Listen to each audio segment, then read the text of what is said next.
this presentation for the sake of those who could not attend tonight. And for those who have not, who could not attend, I just want to let you know that we do have the names of the people who attended, plus their topics here in the chat. And that's what we'll be talking about to guide our discussion. All right, so it's nice to see everybody. I'm so glad you made it tonight. It is 10 extra credit points for those who made it to come to the live presentation. So that's kind of nice, but it's also going to give you a chance to ask the questions that you might have about this assignment, which is pretty tricky. I know there's a lot of steps to this assignment. So I want to make sure that I clarify any information that may be confusing to you or answer any questions you have. So right now I'm just navigating to the week 8 assignment, and I wanted to do it through modules so that way you can see how I do that. And plus I want you to notice that there's a lot of resources that if you're accessing the course through assignments or pages that you may have not even seen. And so be sure that you go through modules to access the course. You can see that we are looking at week 8, and this week you are going to start thinking about your presentation aids and how to build those aids and the research and development of your speeches. Keep in mind here that you can see some important resources that are going to help you with this assignment, including access to the LSSC database, as well as our ABCs of credibility, and some introduction to research. So if you're new to researching these types of topics, this can definitely help get you started in the right direction. I want you to realize that you also have a quiz that's due. I want to go ahead and just take a peek at that quiz so you're not intimidated by it. It's really not meant to be super challenging. It's just making sure that you're keeping up with the reading. It's only 3 questions long. It's not timed, so you can open that pretty much at any time.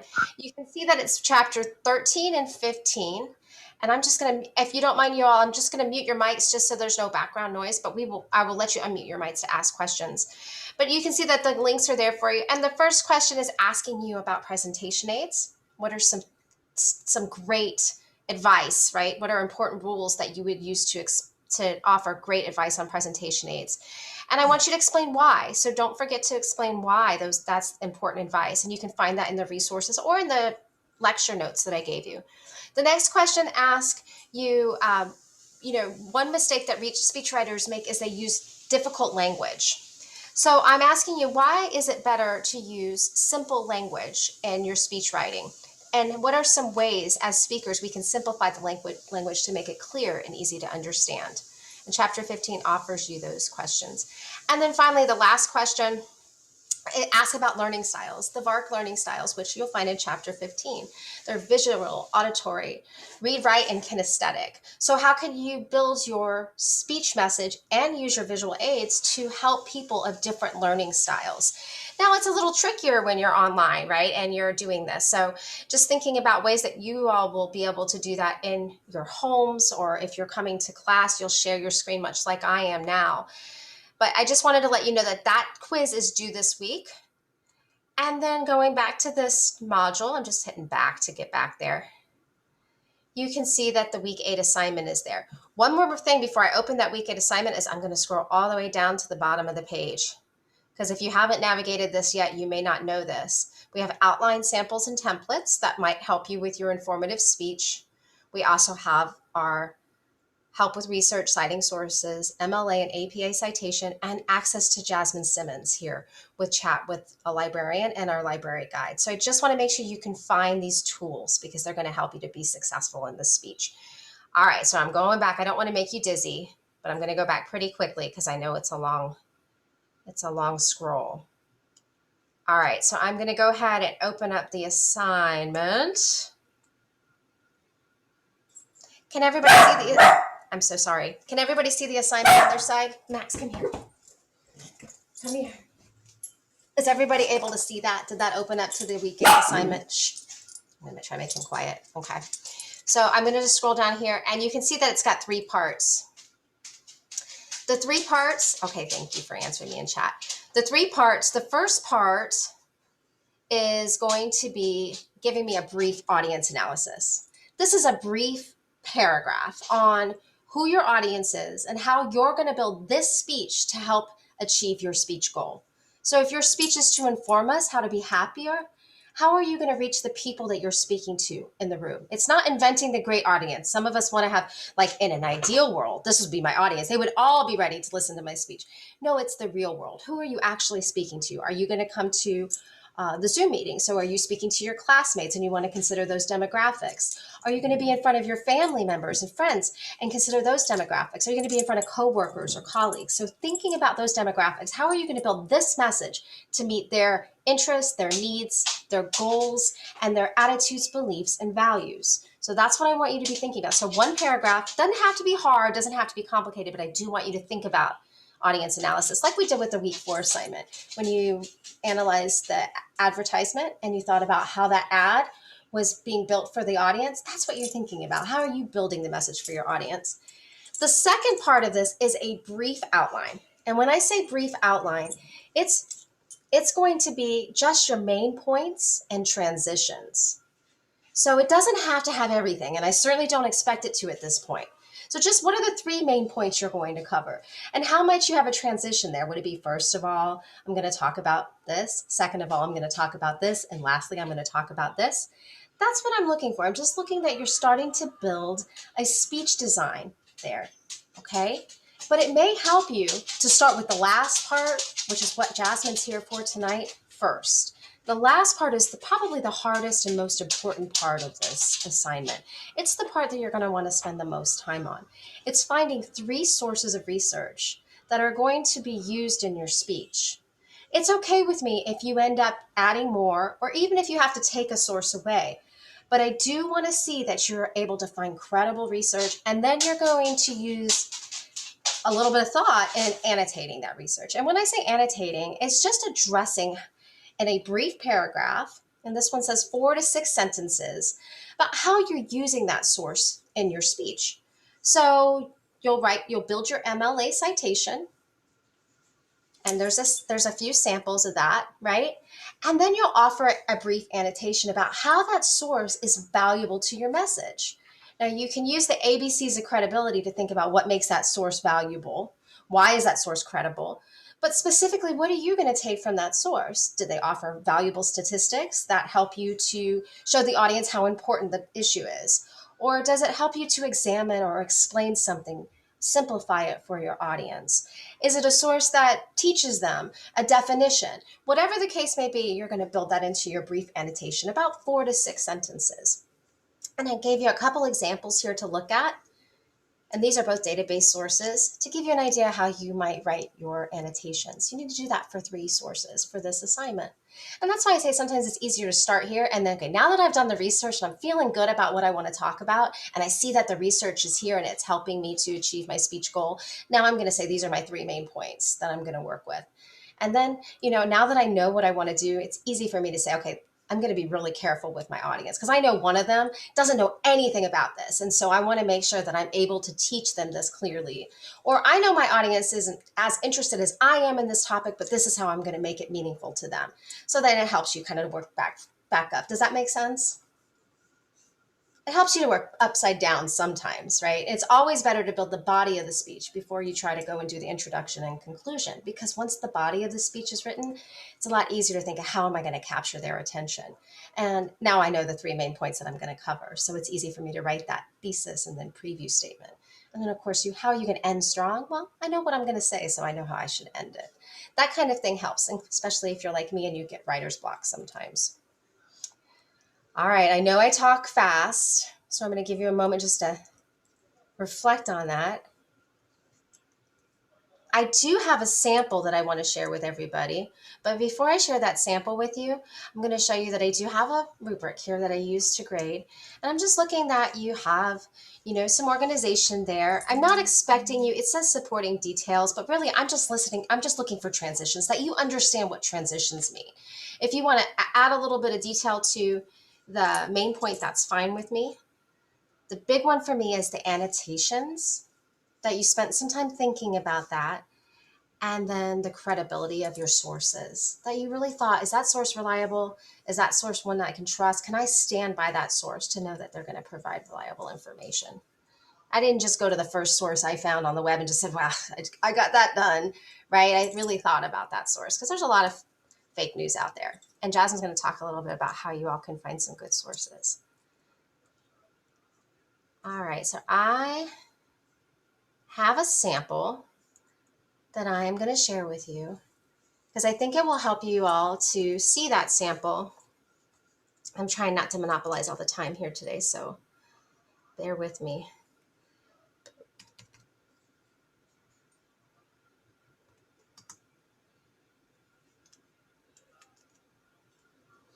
I just want to show you really quick, and I will provide this for you, but I think it helps to see it sometimes put together. And this was a student I had last semester. I'm not going to say her name because I don't think that's too important, but because she may not appreciate that. But I do want, she did a great job with this. So I just want you to see how it's laid out. She was talking about deaf culture. And so she has her audience analysis. It's not the strongest audience analysis I've ever seen, but it's not bad. She understood that she had to start from the beginning, and that's important. They didn't know a lot about deaf culture. And then she has her 3 main points. So she's going to talk about a little background on ASL, deaf versus deaf, the 2 different terms and how they're understood. And she's going to talk about values, beliefs, and traditions of deaf culture. And then finally, here's her MLA citations with her annotated bibliography. So you can see how that's laid out. Now, it would be really easy for her, now that she's got all this research here, and she's got her design of what she wants to build for her main points, to go back and build that speech. And she did a great job with this. She was very well prepared. Yours may not be as long as that, but I think that's a good way to look at it. And I can share that with you all here.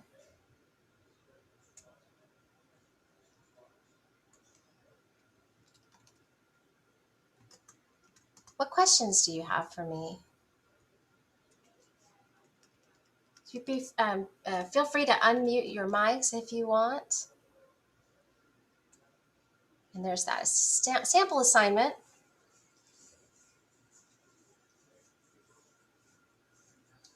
That you can take a look at. Is that pretty much what you all envisioned for that assignment, or was it confusing for you? Wait, so is the whole thing 4 to 6 sentences, or is it just the evaluation part? Like, is it all separate, or is it everything is at least 4 to 6? It's 3 different parts, so it's a pretty involved assignment. So the first part is that paragraph on your audience analysis, and you'll see that the sample assignment has that. The second part is your 3 main points with transitions. And the sample assignment, she went into detail about what she was going to do there. You don't have to go into that much detail. It can just be, first of all, I'm going to talk about.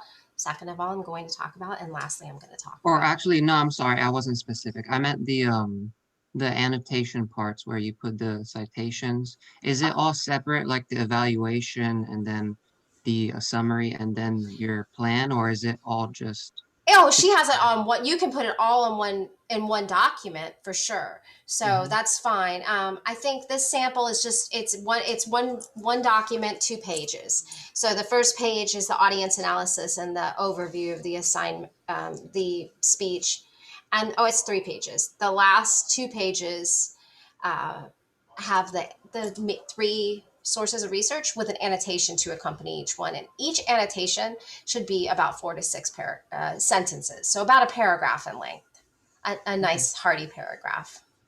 Okay, thank you. You're welcome.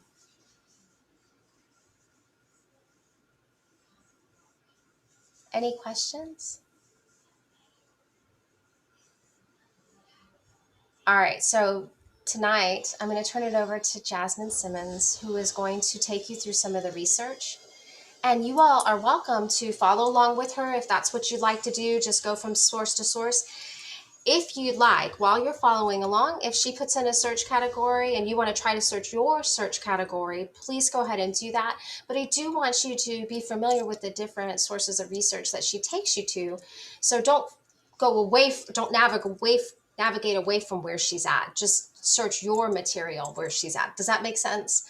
I'd like for you to stay on the same source with her, but you're welcome just to watch and follow along if you'd like to. Don't forget to take some notes. That way you know how to access it later. And I will be quiet now. Hi, everyone. I'm your South Lake librarian, Jasmine Simmons.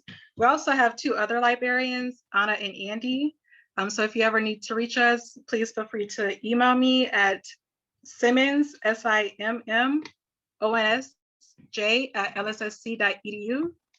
And then this is a quick way that we can get to our library's webpage. Let me go back.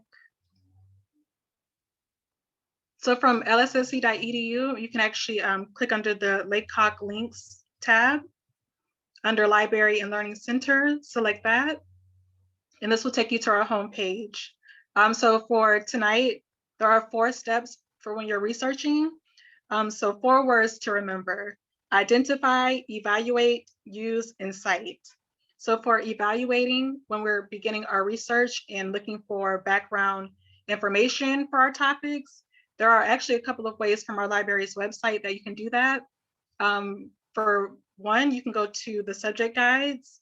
You can also use the databases in the library's catalog to do some background research, as well as collecting some information such as books, whether it's print, ebook, different articles and journals using the databases tab.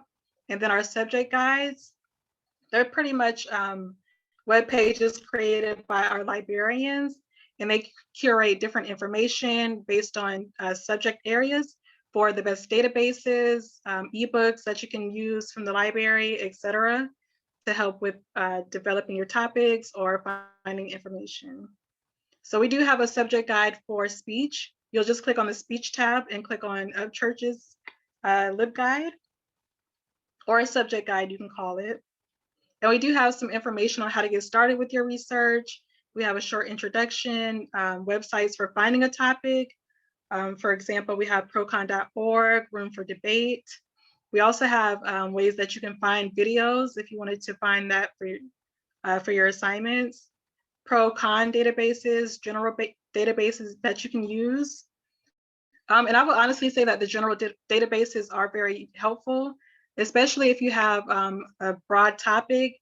These databases, such as Academic Search Complete, JSTOR, and General OneFile, they do have a broader range of different subjects. So for all of the topics in the chat, I would suggest to start with Academic Search Complete first, and then using our A through Z database list, you can actually narrow down those databases based on your subject topic. I would also like to advise you all to look under research instructions under Professor Upchurch's LibGuide and select the search strategy worksheet. It does have some information about what it is, and it's pretty much a good way to help you keep track of all of your information, such as different databases, even search terms. Developing your keyword bank is very helpful because depending on what phrases or keywords and terms that you use, there are always other alternatives to those keywords. So this just keeps track of your process, your research process. And I'll just show you really quick if it loads. Let's see here.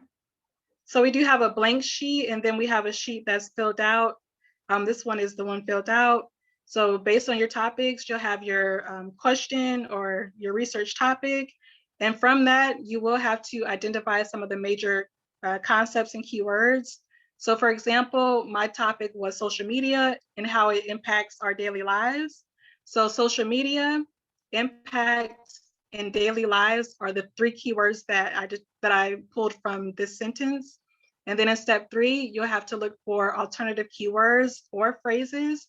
And the easy way to do that is literally just using Google, even searching this entire sentence in Google and seeing how other authors or publishers have phrased this question.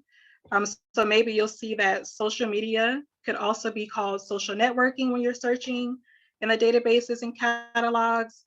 Impacted can also be used as changed or influenced. And daily lives, another alternative for that is day-to-day life and everyday life. So again, this just keeps track of your searching, helps you to build your keywords. And then as you're searching in the databases and online, step 5, you just track what databases that you use, preferably the best ones that you were able to locate sources for your topics. So again, this can be found in the subject guides tab for Tony Upchurch. Let's go back to the home page. And we'll try some of your topics. So again, the other two areas other than subject guides for identifying information, we can use databases. So we'll click here. And as I mentioned earlier, you can use Academic Search Complete. That's a great database for starters. But up here, we do have these tabs for you to filter the database list. So I did see some health related topics. So if you want to, you can come here to all subjects and go down to health. And when you click on one of these subjects, these are the best databases to use for health or for whatever subject your topic is in. So anything under best bets, I would suggest that you use these databases first to do some research, other than Academic Search Complete. But for this session today, we'll go ahead and use Academic Search Complete and see what we can find. So when you're logging into any database, if you're not already signed in using your information for email, your Lake Hawk email, then it will prompt you to sign in. And I should be already signed in. Let's see. Okay. So for any database that you use, whatever we do in this database, you can literally do the same techniques that we do in this one in any other database. They all pretty much have the same searching abilities. Under search options, a good way to filter your search would be to either look at the published date. So depending on Tony, what you want them to have, if the source can't be no longer or no older than 5 years, we can add dates if we want to. I'll just do 2018 to 2020. You can select the publication type. So maybe you want newspapers only or books. You can do that if you want to select whichever ones you want to search for, but we'll just leave it at all. For images, if you do ever have are required to have an image in your assignment, you can also click one of these types of images that you want to come up in the database search results. And then also with the scholarly peer-reviewed journals, you can select that or leave it at full text. And the scholarly journals are just peer-reviewed. They're written by experts, reviewed by experts, and they also have supporting evidence. So you could do this option as well if you want to, or just leave it at full text. So let me see some of the topics that you guys put in the chat. Let's see. We'll do type 1 diabetes.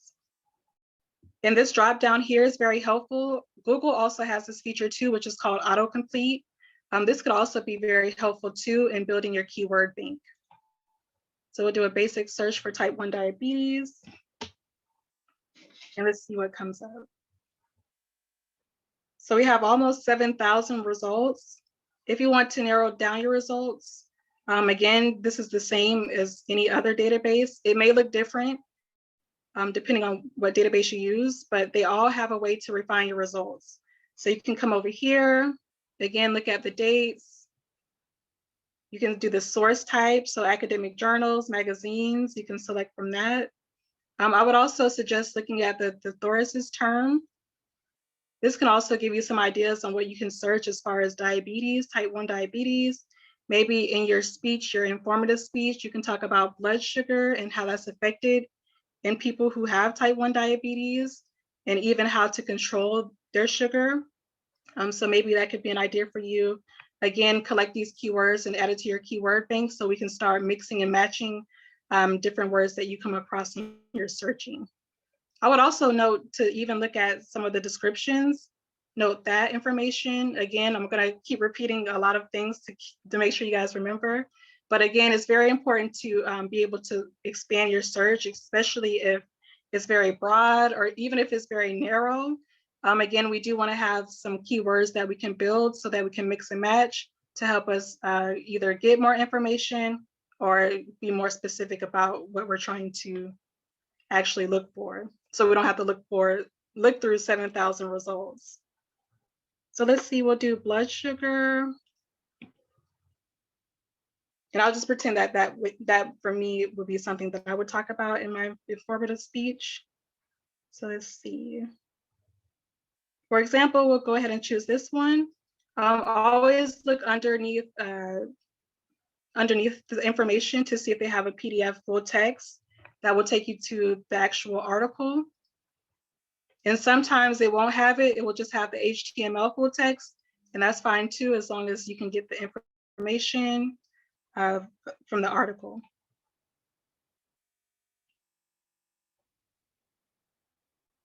And let me move my screen over a little bit. So in every database, if this is something that you're interested in actually using, keep in mind you may not have time to read 9 pages or however many pages an article may be. So I would advise you guys to always look for an abstract. I believe even this information here could be something that you could read just to make sure that this is something that you can actually use for your research. Also, if you do want to keep this information, there's always a toolbar to save it. You can print, email it to yourself. You can create a folder through the database EBSCOhost if you want to. My favorite one is citing, but we'll get to that later. You can always cite the information and keep that in your Word document and make additional changes before submitting. And then if you do want to keep the link, always copy the Prima link. If you copy the link up here, it won't take you back later on to the information. It will be a broken hyperlink. So just keep in mind if you do want any article in the databases to save the Prima link. Or it could be another name. It'll just maybe say copy link.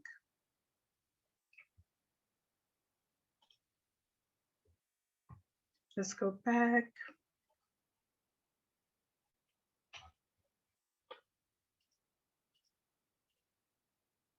And let's actually do an advanced search. I would say the easiest ways to use the advanced search is utilizing the and or. This will be very helpful when you do start building up your keywords to play around with some terms that may not come up in one way, but may come up in another way.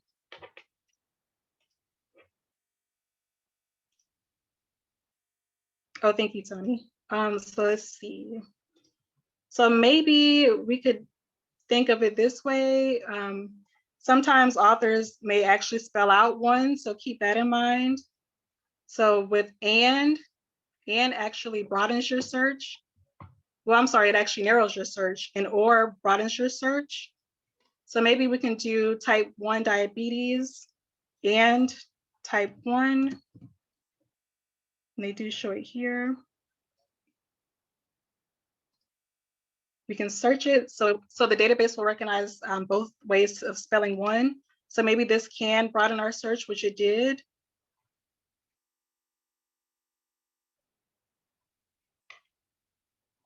Again, the thesaurus terms are very helpful. Insulin. And Tony, please help me make sure I'm not confusing you all. Like, let me know if you have any questions. I do want to say I probably was a little confusing in the chat. I was typing with a dog in my hands and I got it wrong. It's actually identify, evaluate, use, and cite. And the yes. Last part of that chat is correct, and I apologize. But does anybody have any questions? If you do, you can type them in the chat and I'll make sure that Jasmine gets those. Or, as we go, if you want to raise your hand, you can as well. So I feel like I probably said this wrong, but I said it wrong the first time. And actually broadens your search. Did I say that, Tony? Now I'm confusing myself. I hope I'm not confusing you all. I think you did. I think you said it right. And broadens or narrows it down. So if you do have issues finding information, because this did give us 37,000 results from the 7,000 that we had before. If you do want more information, again, use and. If you want less information, use or.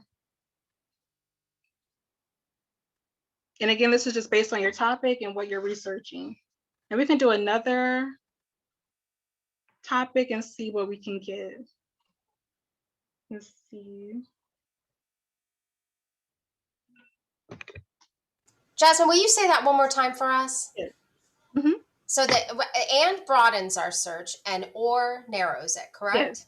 Okay. Okay. I feel like I said it wrong before. Sorry for the confusion. No, it's okay. I can see how it can be. It's confusing anyway, so I can see how it could be easily mistaken. The or got you 95,000 results, where the and only had 37,000. Mm-hmm. So the or gets you more, the and gets you less. No, and gave me more. Let me go back. Because when you did the or, it got you 95,761. Oh, let me redo it. But it should be that or should give you more, because and means it has to have it written that way in that same book or the same literature, I would think. Let's see. Let me do it again. Oops. Because with just searching type 1 diabetes without the and or the or, it was 7,000. So let's do or with 2 ways of spelling one. And we get 95, but then let's change it to and. Yeah.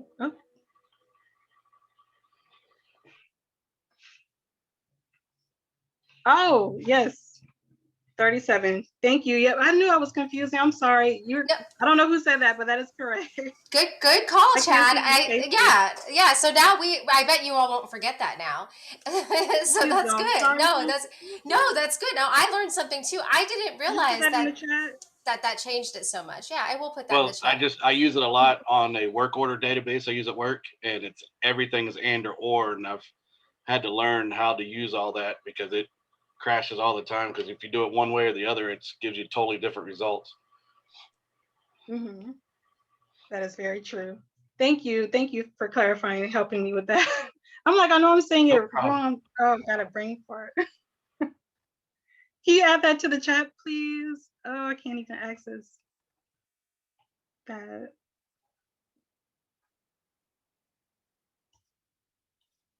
Let's see. Trying to think of another for. Let's see. Trying to think of another topic where we can do this and actually get some results. So I have a question for someone who had manatees. What is another term that you can use for manatees? And again, if you do want to look up alternatives for C-Cal. For that. That wasn't me, but. Say that again. Oh, what was? Let's see what the drop down gives us. See if we can find anything. And did I spell this right? Wait. Manatee. And what about manatee are you going to inform? Let's see.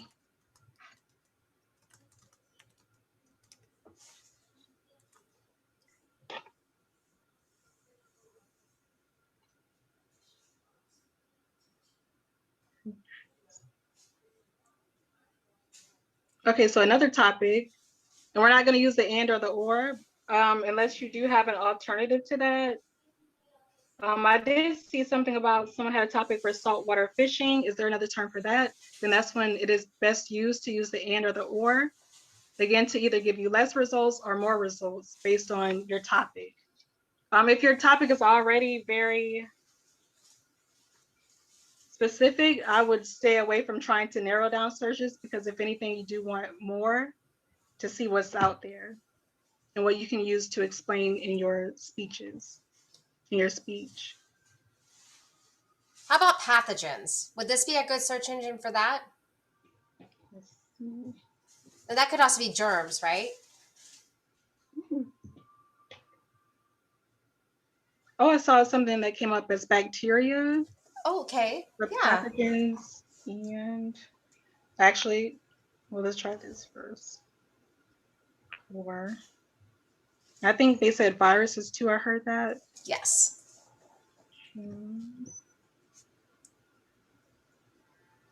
Or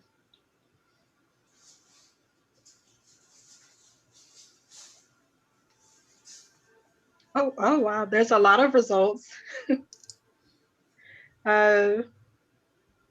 Yeah, over 200,000, and that's using OR. Again, I guess depending on where you're going and what kind of information you want to inform about pathogens, you can also add the "and" to include those terms in there as well. But anytime it's an alternative keyword from one of your major concepts, then you can use the "and," well, the "or" actually, and then for the "and," that's when you're mixing and matching other terms to go along with what you want to get. So let's see, pathogens, virus.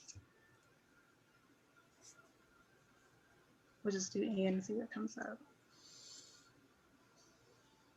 But this is just a way that you can play again with getting information. And let's try maybe another database.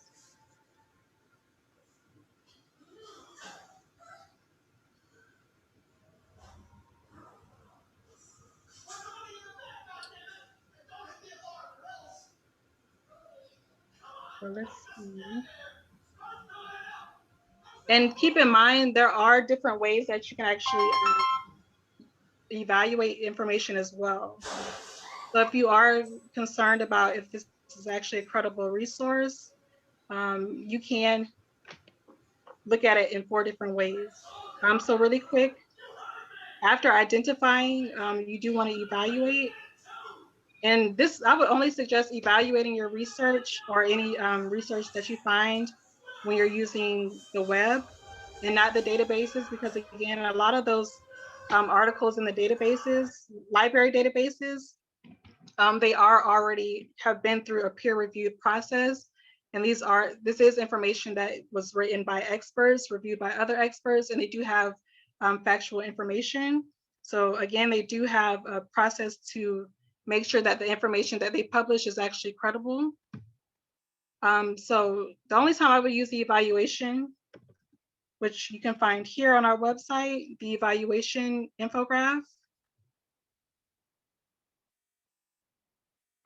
would be by going on this research help box, select that, and under databases and library resources, fighting fake news, click on that tab, that link, and then select the evaluating box.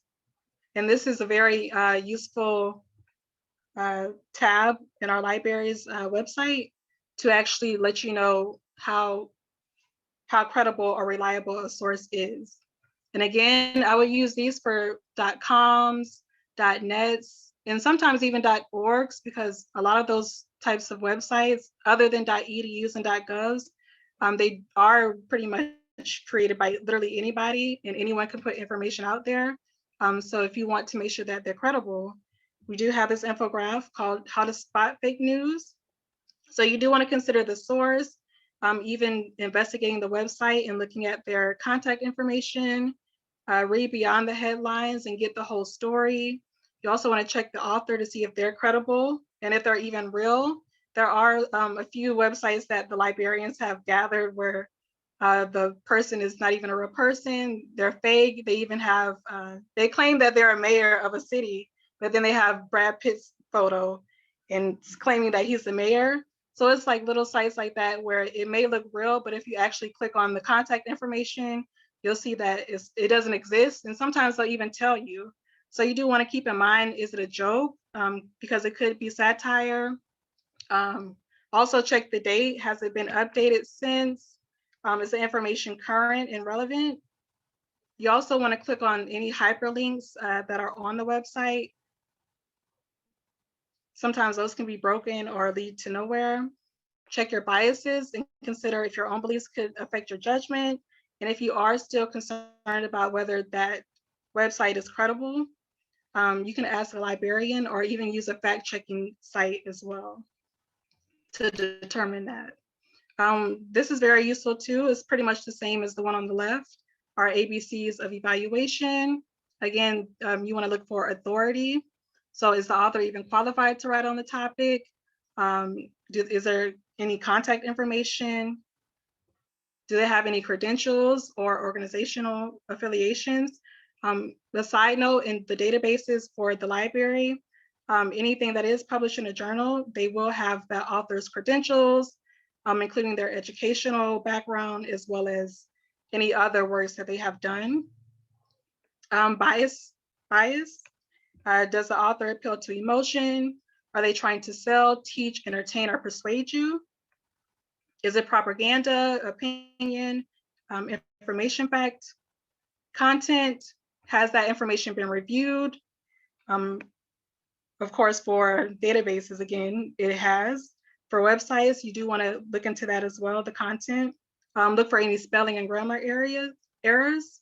And then currency, again, when was it published? Has it been updated, etc. And check for any working links.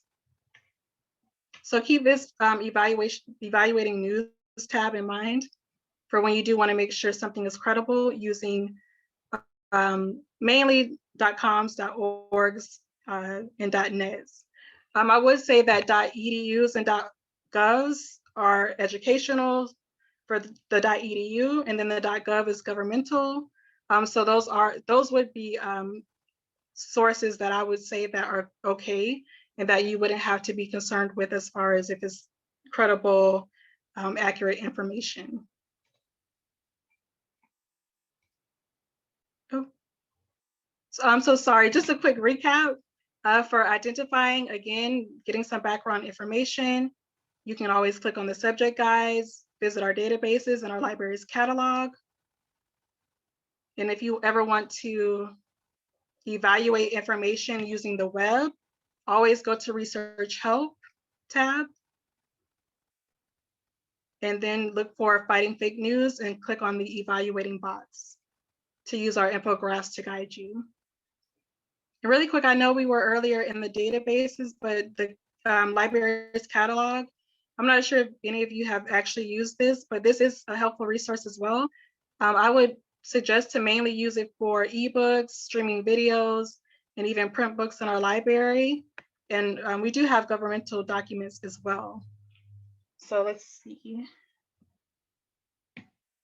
I'm just gonna go back to Manatee as an example and see what they have as far as books. So really quick, just the basic features of our library's catalog. Unfortunately, we don't have a citation machine built into the catalog, but any print book or ebooks, we do have an example of how to cite that in MLA using our MLA citation guide, which I will show you at the end. But just keep in mind whenever you're searching to search at least 2 to 5 keywords from your topic, even if it's one word such as what we have now, just see what comes up. And again, as it was in the databases, the same way in our catalog, you can filter your search. So just look at what type of format you want to look for, whether it's a book that we have in the library, you can select that box. You can look at publication year to make sure that it's not too old of a source. So that could be helpful. And you can also choose the language that you want to have that material in. And this looks interesting. Let's see. So this is the format. It'll tell you what format it is. So these are all books. Sometimes you'll see an icon for ebook or a streaming video, but this just tells you the format of that material. Then underneath that, we have the campus for which you can find the book. So this one says Leesburg Children. So this is at the Leesburg campus. And usually it will also say Southlake. Then of course, that means that is at the Southlake campus. And always keep track of the call number, which is this number here. This is always on the spine of the book. So whether it's a print book or an ebook, mainly print book, you'll see this number here. And just write this down. If you do want to go look for it in the library yourself, you can do that. But you can also place a hold on the material. And you can actually select the location closest to you where you want to pick up that item. And it will be ready for you at the CERC desk. And you will be contacted via email when it's ready for pickup. So let's go back. If there was something that we didn't have in our library's catalog, you can always do show items that you can request statewide. So you just click there.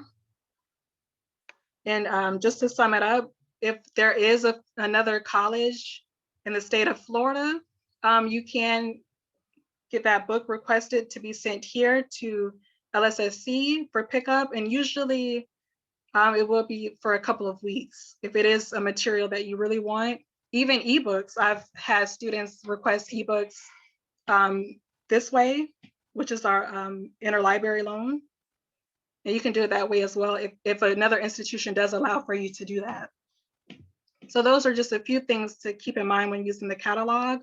And you can use advanced search, again, using the Boolean operators or you can actually also do in keyword or title. If you know exactly who the author is, you can do that as well, change this information.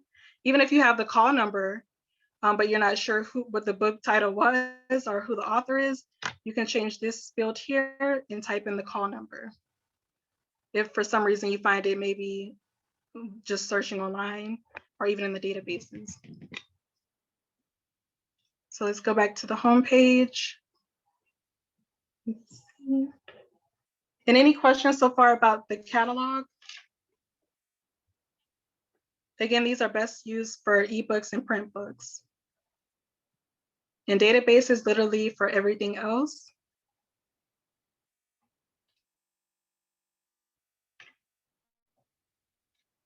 So let me open up a new tab.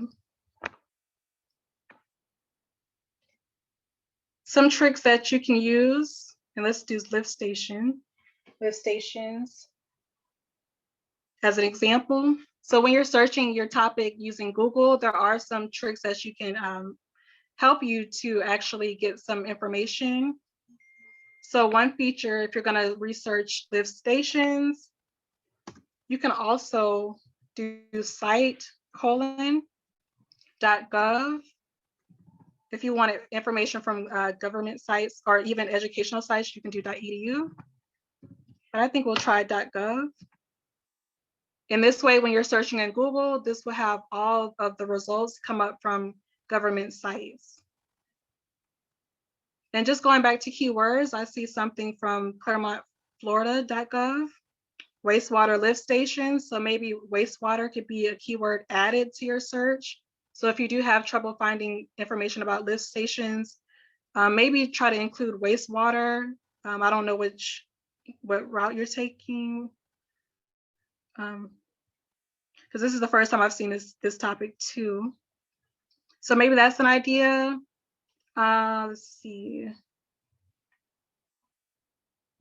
Let's see if .edus have anything.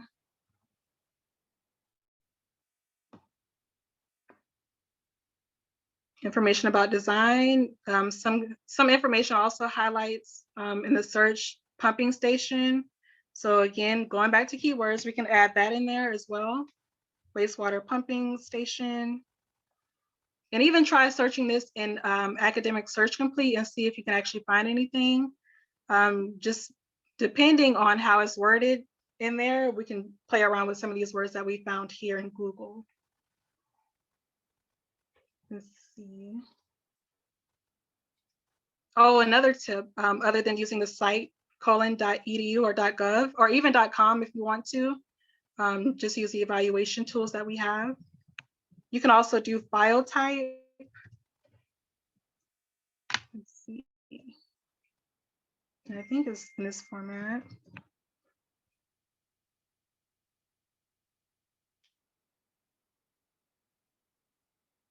Okay, so it looks like I did it right. So now my search shows lift stations in the file type of PDFs. So all of these, when I click on this, would be PDF documents.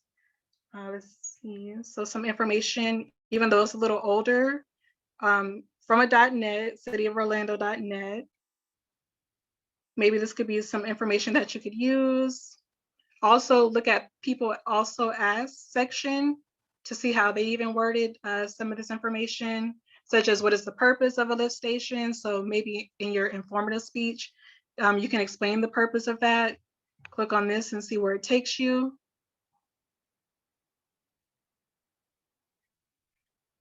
Also, I know sometimes, yep, peer related searches, this can also help you, again, to build your keywords and see how the other ways that you can actually look up lift station.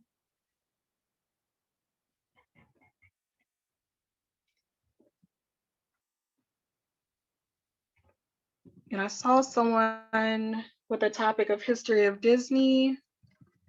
You may be able to find some books even in our catalog or ebooks that will lead you to databases.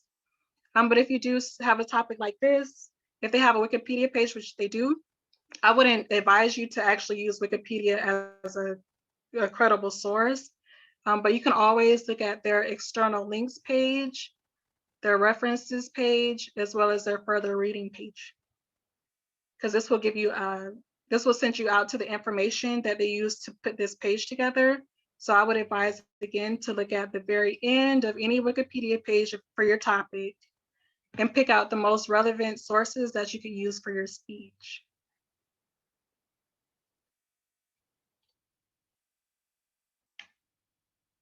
Again, look at this. People also ask, that can help you as well.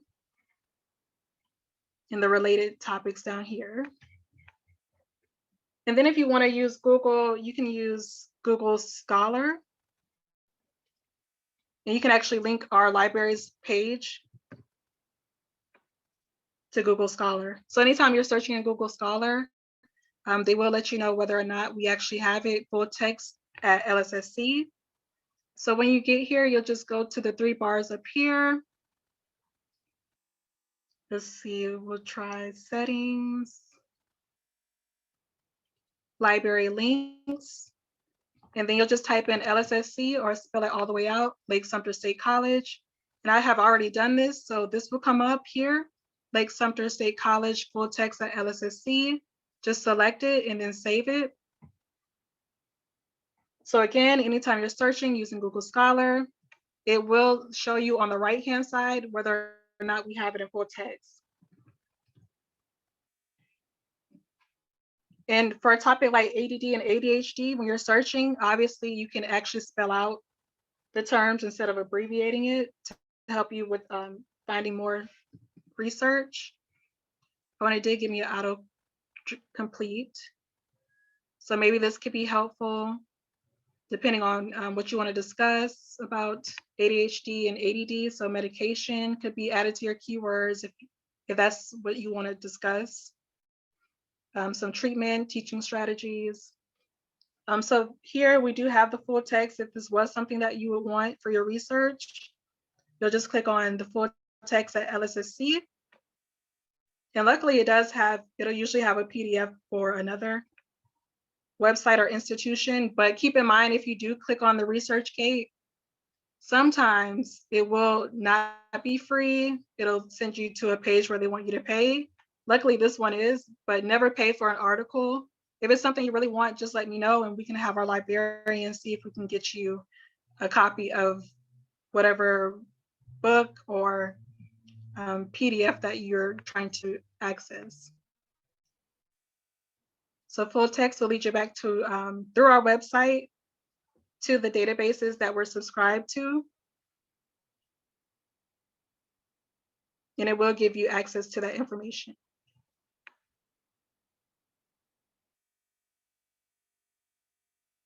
So let's go back.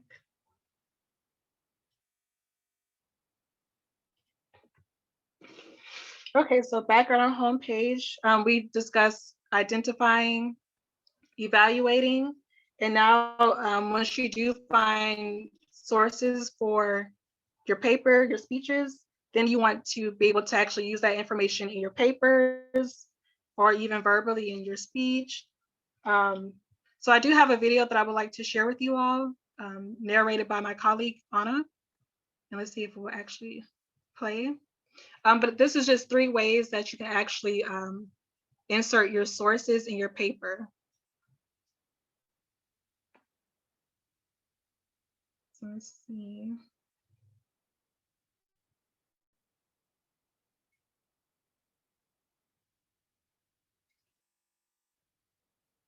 And if that takes a while to load, then I do want to really quick discuss the BEAM research method. That also goes in hand with using information that you find.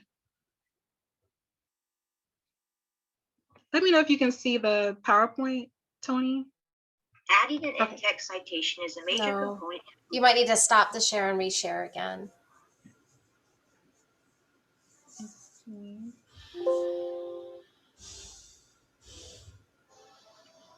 So share. Hopefully, as Jasmine's working on this, you all have been searching your own topics and you found some research so far.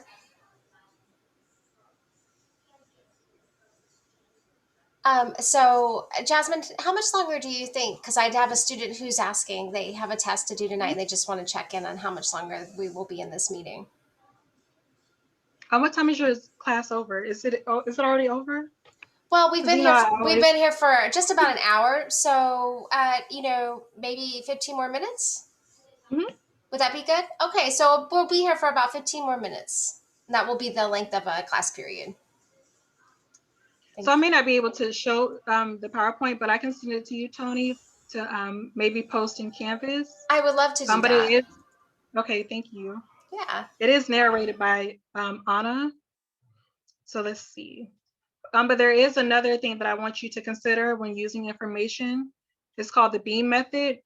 Keep in mind, you don't have to worry about using the entire article for your research.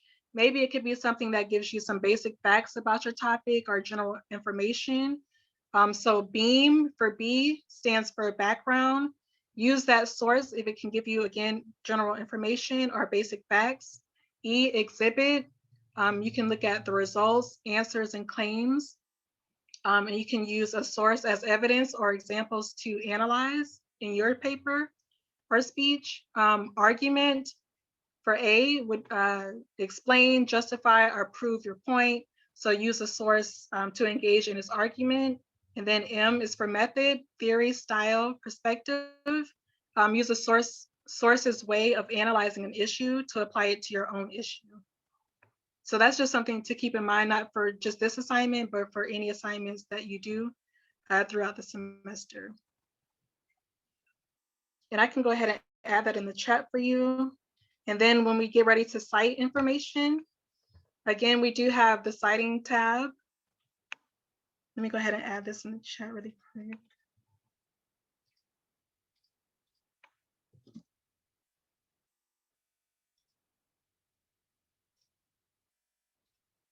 So let's go back to our home page. And please keep in mind, you don't have to memorize how to cite every source that you find. There will be there will be different sources that you find, but I would think the most that you will come across are articles and book sources. So really quick, when you do click on the citation center or the blue citing tab, it'll take you to our citation center. And we do have different handouts that you can use, different guides. So the first one, MLA Citation Guide. This has literally all of the samples for how to correctly cite a source. So this shows you how to format your paper in MLA, how to create your works cited page. This gives you the instructions. And then for every type of source, mainly every type of source, we have different examples. So if you do find an article from a database, just click on articles, and this will give you an example of how to cite an article that you find in our databases. And databases do have that citing tab, which I did show you guys earlier. But keep in mind, if you're going to copy and paste the citations from the databases, always come to this citation guide to make sure that you're not missing any information that needs to be there, such as the access date, or sometimes even academic search complete, the name of the database may be different. So just keep that in mind. So I did pose a question in the chat for everyone to answer. I asked, are you comfortable with MLA citation? And I just asked if you all will answer yes, no, not sure. So if it's something you know how to do, you feel comfortable with it, just say yes. If you're not sure, you've never done it before, or maybe you're not as comfortable as you could be, say not sure. If no, like you've never seen it before, you don't know much about it, say no for us, because I just want to get a feel for how much everybody already knows about MLA citation. Okay, so we do have a couple no's in there, but I think, okay, so what you all want to think about is this formatting for sources. So what Jasmine is showing you, she's showing you where you can go and see a source. So say you found an article in our database. That's an example there of how to cite that article. And so you would model your source citation off of that example. But we offer a lot of resources at the college for you to go and find out how to do that for different types of sources. So be sure that you're watching closely, because Jasmine's going to take you to where those resources are. Plus, I'm here to help, so are librarians. This is something you're going to be working on throughout your time here at LSSC. So we want to make sure you're comfortable doing it. That way, when you go on to the university or you go on to your career goals, this is easy for you to do. We got lots of yeses. I'm happy to see that. Lots of people say they're comfortable. Yeah. And I do know that you required an annotated bib. So we do have an example that you can download and look at to help guide you as well. So literally you don't have to reinvent the wheel, just come to our citation centers and we do have examples and templates for you to use. And it may not come up. Is that all right?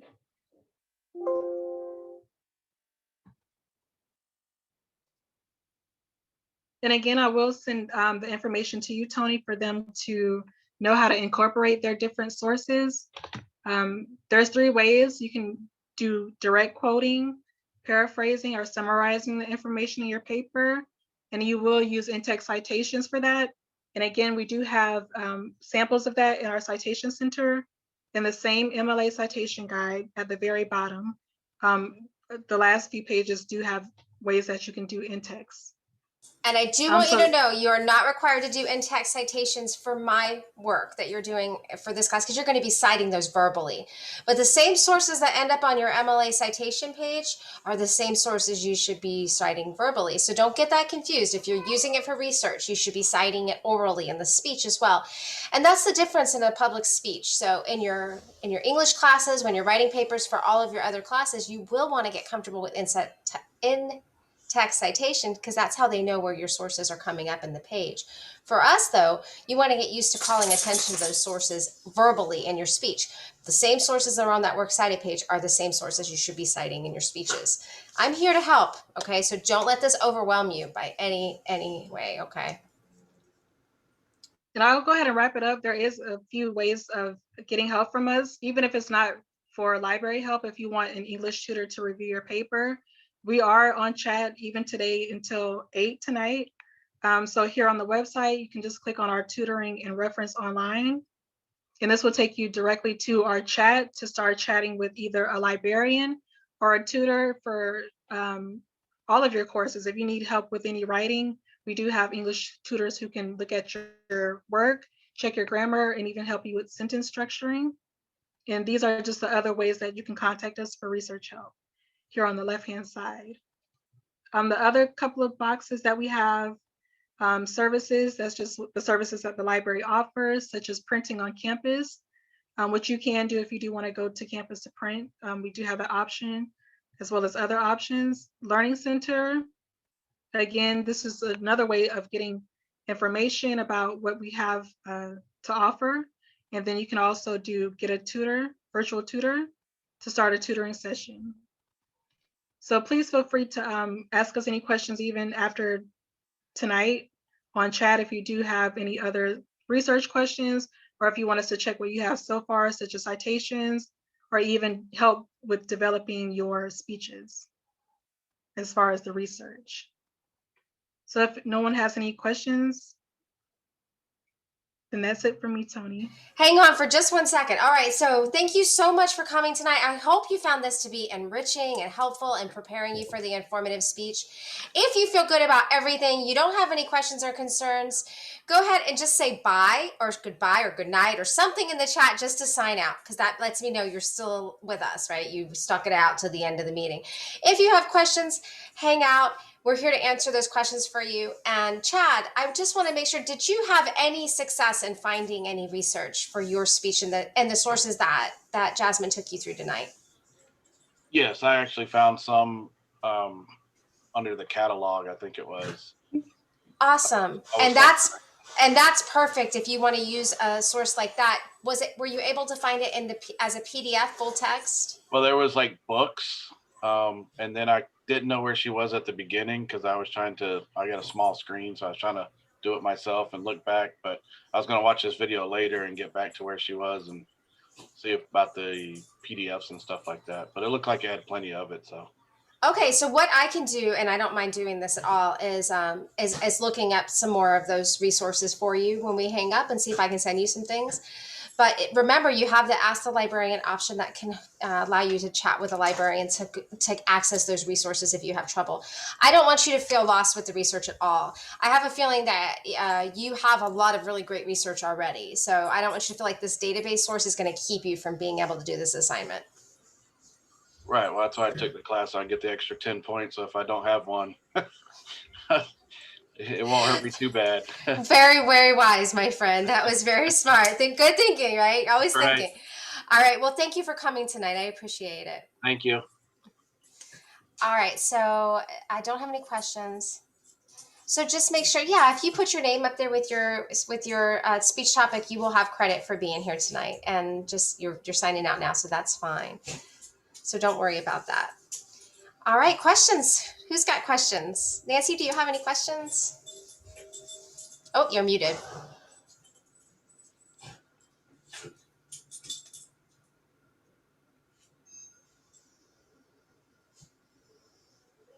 Anybody got questions?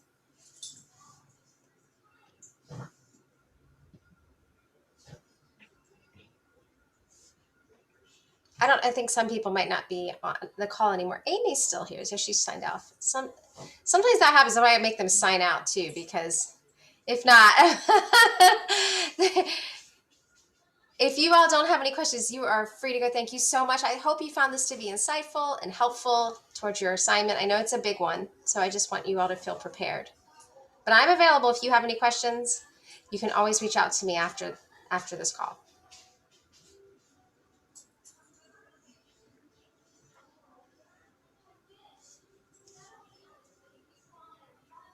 And I'm going to go ahead and stop that recording.